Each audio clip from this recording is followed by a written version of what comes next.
Bismillahirrahmanirrahim. Assalamualaikum warahmatullahi wabarakatuh.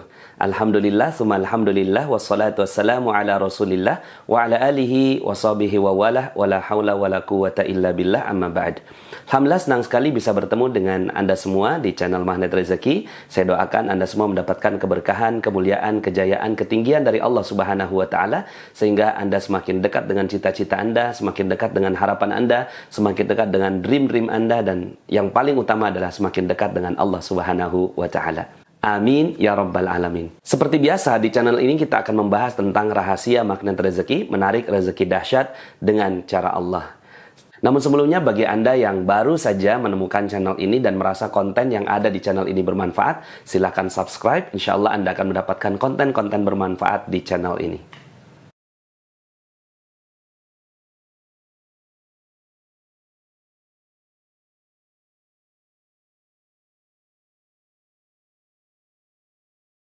Oke, pada kesempatan kali ini kita akan masuk pada bab yang ketiga atau jurus yang ketiga dari 101 jurus yang ada dalam magnet rezeki yang berjudul konsep dasar magnet rezeki.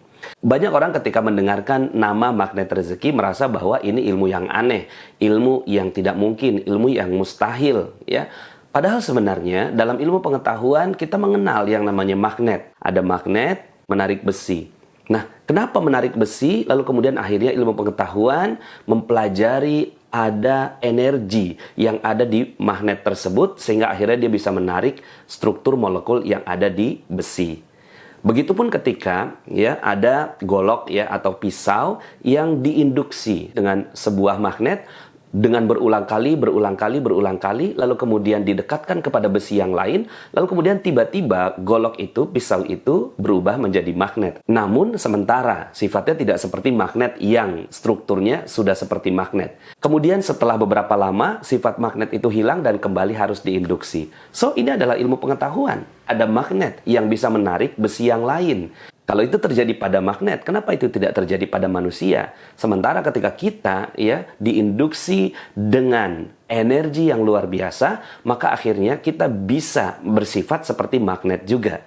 Yang ditarik bukan besi, yang ditarik adalah sesuatu yang kita inginkan, ya, kebahagiaan, kesenangan, kesehatan, ya, uang, rezeki, ya, kemudian keharmonisan, dan seterusnya. Jadi definisi rezeki dalam magnet rezeki tentunya bukan cuma sekedar uang, tapi lebih luas daripada itu. So, sebenarnya ini bukan konsep yang aneh, bukan?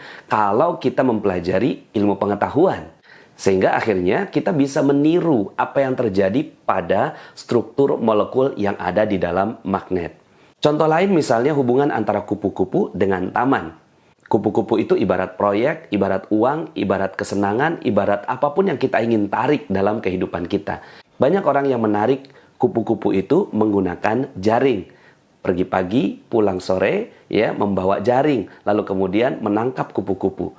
Besoknya begitu lagi, semakin terampil, dia ambil kupu-kupunya, lalu kemudian dimasukkan dalam sangkar. Besoknya begitu lagi, dia kumpulkan lagi kupu-kupu itu, masukkan dalam sangkar.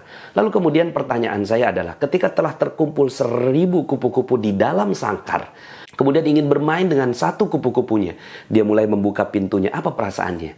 Tentu perasaannya adalah takut, gelisah, khawatir, cemas. Yang keluar bukan cuma satu, tapi yang keluar adalah 1000 kupu-kupu itu. Kalau ingin bermain dengan kupu-kupu, kenapa tidak bangun taman? Cuma memang alatnya berbeda. Yang satu pakai jaring, yang satu pakai pacul. Ya, arahnya juga berbeda. Yang satu ke atas, yang satu ke bawah. Prosesnya juga berbeda. Yang satunya instan, yang satunya dia perlu proses yang cukup panjang. Ketika dia mulai menanam, mulai menanam pelan-pelan, lalu kemudian dia masukkan benih, dia siram, kemudian muncul tangkainya, muncul daunnya, muncul bunganya. Ketika bunga itu muncul, kupu-kupu datang sendiri. Sekarang pertanyaan saya, ketika ingin bermain dengan satu kupu-kupu yang datang itu, adakah perasaan cemas, gelisah, khawatir seperti yang tadi? Sudah nggak ada. Begitulah logika kita dalam mencari rezeki. Sebelum kenal magnet rezeki, saya pribadi itu mengejar kupu-kupu. Ada rezeki di sana, ada proyek di sana, ada uang di sana. Saya kejar, saya tarik, saya masukkan dalam sangkar. Tapi ternyata saya tidak menemukan kebahagiaan itu. Saya tidak menemukan hakikat rezeki. Saya tidak menemukan sesuatu yang membahagiakan bagi diri saya. Malahan persoalan-persoalan, hutang, amanah, badan yang tidak sehat, ketidakharmonisan terjadi pada diri saya. Sejak mengenal ilmu magnet rezeki, semua logika itu saya balik. Saya tidak lagi mengambil kupu-kupu, tapi saya mulai membangun taman. Begitu juga dengan teman-teman yang sudah mulai mengenal ilmu magnet rezeki. Mereka mulai membangun taman mereka sendiri. Tapi memang prosesnya tidak sederhana. Tapi ya setelah bunga itu muncul, setelah bunga itu ada, keajaiban datang bertubi-tubi. Kita juga nggak tahu itu kupu-kupu datang dari mana. Tiba-tiba saja itu kupu-kupu datang. Inilah yang disebut sebagai keajaiban. Kita nggak pernah tahu. Si bunga ini nggak pernah tahu dari mana kupu-kupu itu datang. Di mana sarangnya. Ketika malam tiba, kupu-kupu sudah tidak ada. Apakah pada saat itu kita gelisah? Tidak. Kenapa? Karena sudah ada tamannya. Besok akan datang lagi. Nah, dari dua logika ini, pertama adalah logika magnet. Bahwa kita bisa diinduksi. Kita bisa diinduksi dengan energi, dan energi itu akhirnya menarik sesuatu. Lalu kalau kita pakai logikanya taman, kita bangun tamannya. Kita tidak fokus kepada kupu-kupunya. Nah, maka ilmu magnet rezeki adalah mengubah fokus kita. Mengubah fokus yang selama ini kita kerjakan, ya, dan mengubah aktivitas itu menjadi aktivitas yang lebih bermanfaat untuk kita. Ada satu contoh, Pak Irwansyah. Beliau seorang yang dari Palembang ikut camp, lalu kemudian di dalam camp itu ya kita melakukan induksi. Induksi apa? Induksi energi. Kita melakukan energi baik masuk ke dalam diri Pak Irwansyah dan juga peserta yang lainnya.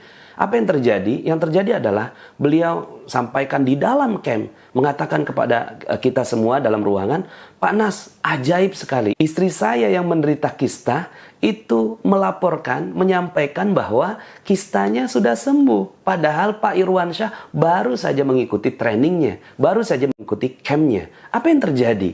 Yang terjadi adalah bunganya muncul, kupu-kupunya datang sendiri.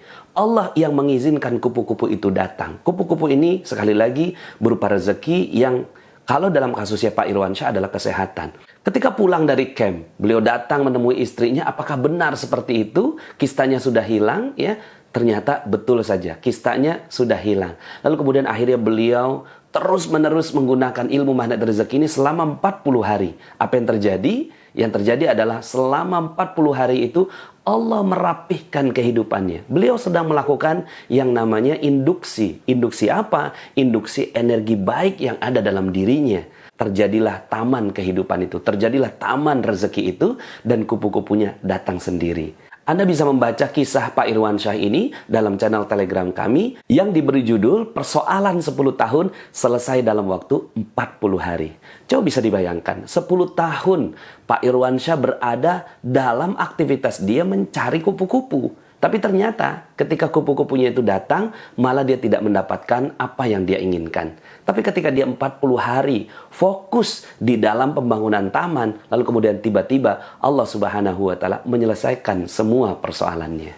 Testimoni-testimoni seperti ini tersebar berlimpah ruah di channel Telegram yang telah saya asuh selama 3 tahun ini. So, ini adalah sebuah ilmu yang luar biasa yang sayang sekali kalau seandainya ilmu ini tidak disebarkan. Ada juga kisah Ustadz Yudi.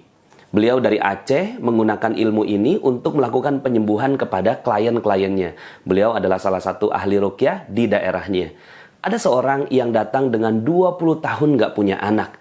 Tapi apa yang terjadi dengan menggunakan ilmu magnet rezeki, hanya dalam waktu beberapa bulan saja, pasien beliau, klien beliau memiliki anak di tanggal 5 Juni 2018.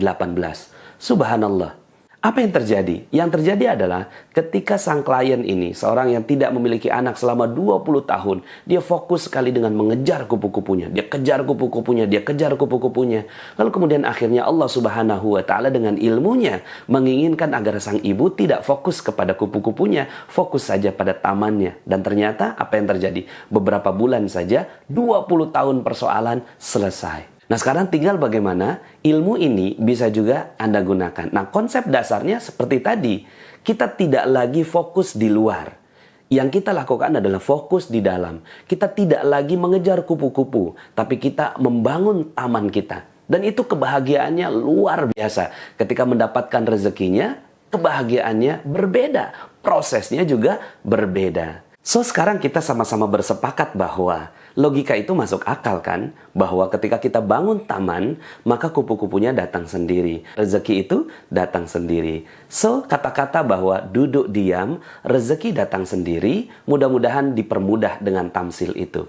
Ilmu magnet rezeki adalah ilmu yang membahas tentang bagaimana kita membangun taman di dalam diri kita sehingga akhirnya kupu-kupu itu mau datang. Secara umum, 101 jurus itu dibagi dalam 3 bagian. Yang pertama adalah bagian pikiran. Bagaimana pikiran kita bisa positif. Materi-materi seperti law of projection, disiplin kata, goa keajaiban, lunas hutang seketika, menarik piutang. Ini adalah materi-materi yang berada di dalam ranah pikiran. Bagaimana akhirnya pikiran kita bisa lebih positif dan akhirnya rezeki yang ada di sekitar kita bisa tertarik pada kehidupan kita.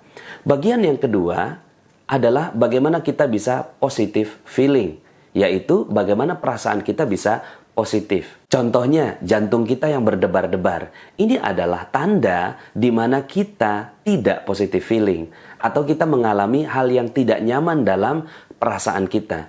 Ini tidak boleh terjadi. Ada banyak sekali latihan-latihan yang akan kita lakukan. Bagaimana caranya agar jantung kita tenang, perasaan kita nyaman, dan akhirnya kita jadi jauh lebih santai menghadapi kehidupan. Materi-materi seperti cicak dan jerapah, cacat yang sempurna, tips jeruk nipis, ilmu Garputala adalah beberapa jurus-jurus yang masuk dalam ranah perasaan.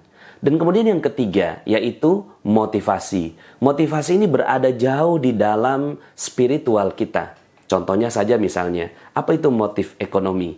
Motif ekonomi yang kita pelajari selama ini adalah modal sekecil-kecilnya untuk untung yang sebesar-besarnya.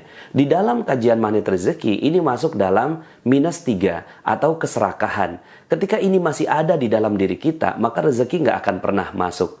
Maka kita akan membahas tentang bagaimana cara kita agar kita memiliki motivasi yang lebih positif. Materi-materi seperti kickback, terumbu karang, kemenangan yang membahagiakan, syurganya istri, syurganya suami, nahnu narzukuhum, perusahaan Allah, cermin ajaib, rezeki gratis, dan beberapa jurus-jurus yang lain akan melatih kita agar motivasi kita bisa menjadi jauh lebih positif. Ada juga beberapa jurus yang lainnya yang masuk dalam ranah financial literasi atau kecerdasan finansial. Contohnya, jurus kerangkeng uang, menginstal mental kaya, menjadi tuan di negeri sendiri, memilih syariah, jalan resiko yang aman, dan jurus-jurus seperti ini akan kita bahas juga di dalam jurus magnet rezeki. Jadi, konsep dasarnya adalah kita memperbaiki apa yang ada di dalam diri kita. Di dalam materi yang sebelumnya, kita punya perisai-perisai. Perisai ini dihilangkan sehingga akhirnya tanaman itu bisa tumbuh dan kemudian kupu-kupunya bisa hadir dalam kehidupan kita. Pada kesempatan ini, saya ingin Anda tertanam dulu di dalam diri kita bahwa materi ini bukan materi yang datang dari langit, materi ini bukan materi yang aneh, materi ini bukan materi yang mustahil dilakukan, tapi bisa. Dan dengan logika yang sederhana, kita bisa menjadi magnet bagi rezeki. Saya juga membaca dari beberapa komen-komen Anda, ya, ada beberapa yang mempertanyakan tentang rezeki, kenapa kok bicaranya tentang dunia? Nanti kita akan bahas dalam audio berjudul Definisi Dunia. Kemudian ada juga yang bertanya tentang kenapa kok ada orang yang ingkar kepada Allah tapi kemudian rezekinya berlimpah ruah.